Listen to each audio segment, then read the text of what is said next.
So come on in, take a sip. Let's wind down. It's time for the ultimate Guardian Quick of the Week. Tomorrow we're not going to have one, but we'll be back on Monday. In the meantime, come on in, take a sip.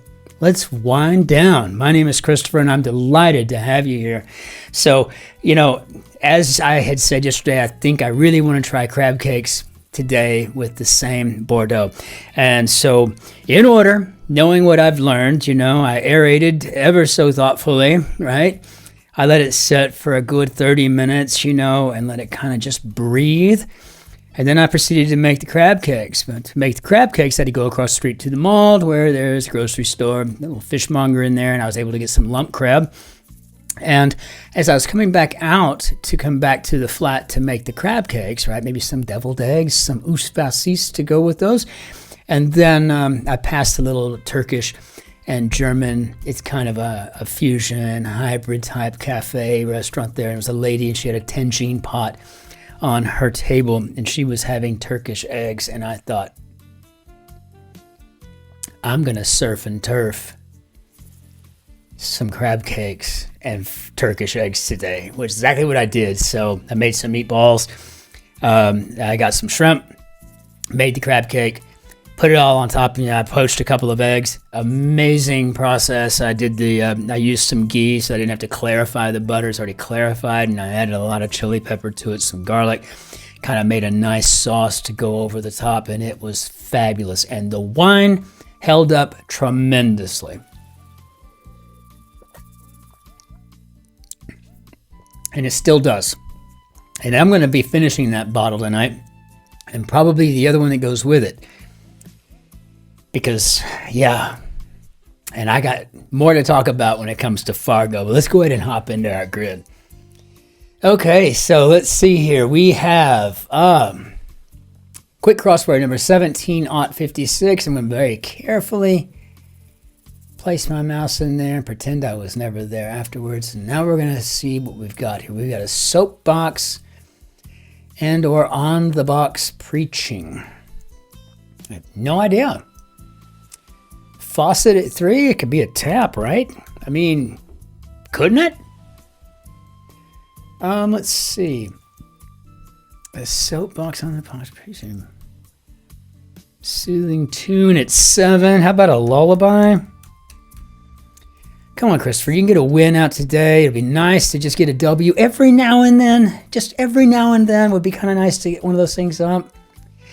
Controversial speech. This reminds me of, I have three people belonged to my personal pantheon, and all three of them have passed. The first one, the foremost, was Christopher Hitchens. And this is what I think of. I think of him when I think of polemic. The other two are David Bowie and Leonard Cohen. So, 2 Englishmen and 1 Canadian. But Mick Jagger comes in a very, very close third. So, Sir Mick, you're the man. He's just a rock star, isn't he? Gosh, dang it, that guy's just a rock star. Jazz passage at 4 letters. I'm going to go with my gut and say it's a vamp, but we'll figure that out in a second, won't we? Half a dime. Do y'all have nickels? I got a whole plate full of British money, but I'm not even sure I even understand how quid works. I think it means the same as a pound, but I'm not quite sure, so I just open my hand and then they count it out for me. They take what they need. Accelerate, no idea. Chemically inactive could be inert. And let's see, New York borough, who knows? But I guess we could have stopped back here at the T, L, and V, because this looks like a televangelist. And if it is, that is uber, uber clever. I absolutely love that. Vangelist. That's fantastic. This is why we do crosswords, right? You know, when you find these little kernels, these little Easter eggs hiding in there, it's amazing. All right, clean feathers. Perhaps we're talking to preen. And we need to actually remember we're no longer in the New York Times grid. We are doing the Guardian. Type through it, Christopher. Do not stop.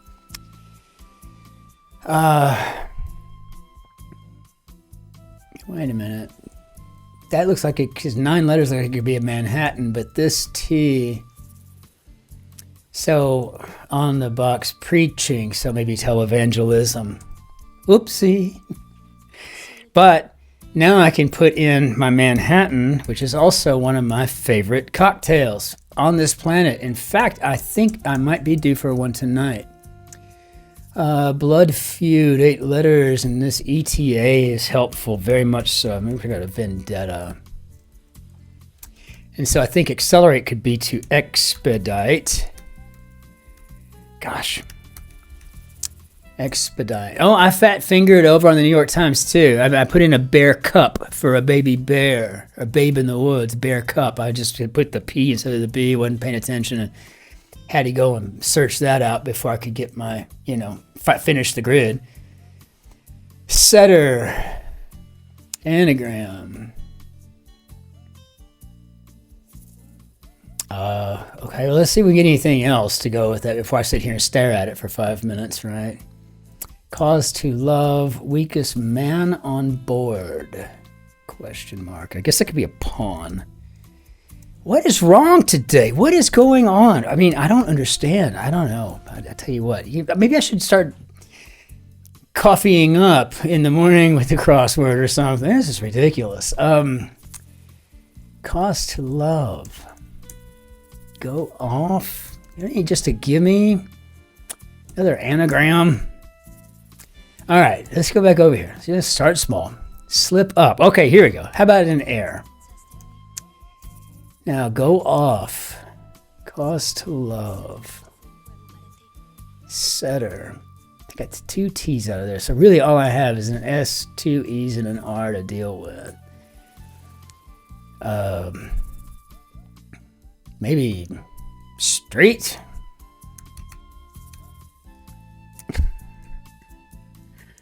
Just have to forgive me. So cause to love. That E helps. Now I'm thinking this must be to enamor. Got to remember to put that U in there to make this guardian friendly. And now go off looks like explode. See, university is helpful to have something there to push you through. Okay, P's, anagram. Maybe an apps. So we're taking this one to the church. And here's the steeple. Another one. Another freaking anagram. Oh, okay. Period of the French Revolution with many executions. Okay, this we got. 5, 2, and 6. I think this is the Reign of Terror. Okay, now what do we have? Stifle. That's just too much for my brain to deal with right now. Low frequency speaker. Pretense. Purchasing of a company could be a buyout. And report. Could be a bulletin. Primary could be first. And I learned this on one of the very first Guardians that I did, and this would be a corgi. And that very nice person who explained to me that all corgis were Welsh. I'm like, oh, that's great, but it stuck. I actually learned something. It's kind of nice. Kiss. Could we be speaking of osculation? I never get to use a word like that. I mean, it's really something you learn in your maths, right? I mean, when 2 curved lines, meet at a common point, kind of a thing. Osculation, very nice. So, no, osculate. I think I'd love it. My Shotzi would just love it if I said, have a little osculation tonight. Not until you brush that scotch off your mouth. So stifle. Oh gosh, good lord. Let me just sit and stare at that in a minute. Low frequency speaker could be a subwoofer. All right, so now what do we got up here? Pretense. I guess that can look like for a sham, and I guess that might be how it's used predominantly in the UK. I think of, yeah, I mean, it's a sham, sure. Like if you're leaving the room under false pretenses, right? Like, oh, I've got to go pick up my kids from daycare, when you just want to get out of a bad conversation. You know, yeah, okay, I get it. It's a sham. A very nice way of putting it. Let's see. So stifle. We got an E, a T, E, and F to take out of there. That leaves us with an S, an I, and an L. An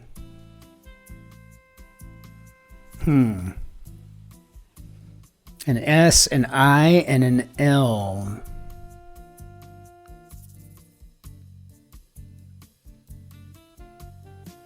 Itself. Okay, good lord. I'm sorry. It's been a long day. I have actually crammed a lot of stuff into this day, and I am so hoping that I got a W out of this to just clean the week, especially after that fat finger in the New York Times. I just hate it when I do that. So, gosh, now here comes the butterflies. Let's go. Let's get it over with. Check all. Do it again. Just do it a bunch because make sure it works.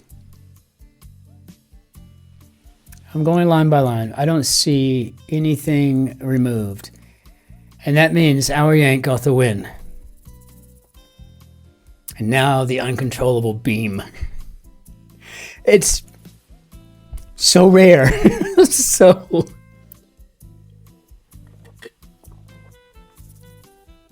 yeah. Fabulous grid. Very nice. Just made for me. Itself almost killed me. Osculate could have gotten me. Sham would have certainly gotten me if I had nothing else to work with. But otherwise, it all seemed to work pretty well. Like it was built for me in a way. Sometimes you just run into those grids that are just built for you. Like, oh yeah, this one's right up my alley, so to speak. So I love it. I love it. I love it. And just take this pride point, this moment of deep personal pride. Feeling rather chuffed, as I've learned here on this very channel from the likes of the Guardian crowd. Cheers. All right, out with the old, in with the new. So, on Fargo, we're going to do this in just a couple of seconds. I'm telling you right now, I blush to say that 29 years ago, I couldn't make it through the first 5 minutes of the movie because of the accents. So I did some self-exploration. I had to figure out, is it really that I have a problem with people that speak with a northern Midwestern American accent? What is the problem? I mean, I served so many people. I've had clients from like Minnesota and whatnot, and it never bothered me then, but the movie kind of took place right after I was still recovering from a very bad boss I had through part of my teenage years, who was from, I think, North Dakota, and had that accent. Oh, don't you know? Oh yeah, oh yeah, oh yeah, oh yeah, yeah. Well, he was also very, I don't know what you'd call it. I mean, passive aggressive, and he was just a real jerk to people all the time. And he was always snide and so smug about everything because I think he'd gone to Harvard or something. I don't know, but did not like him at all. And therefore, I didn't appreciate his attitude is what I should say. So that kind of probably just spread over into a bias, and I just couldn't handle it, right? So I just left the movie. I didn't want to see it. Watching it 29 years later, though, what it was brilliance. It was absolute brilliance. It was the darkest comedy I think I've ever seen. It's an absolute celebration of the finest cinematography by the Coen brothers. The symbolism, the conversations, the in, the out, even that ginormous cross, that was kind of, pressed through the snow-covered parking lot, as our hero is leaving his father-in-law's, corporate estate, with his advisor in there and whatnot. The whole thing was just a circus of pleasure and pain, and it was amazing.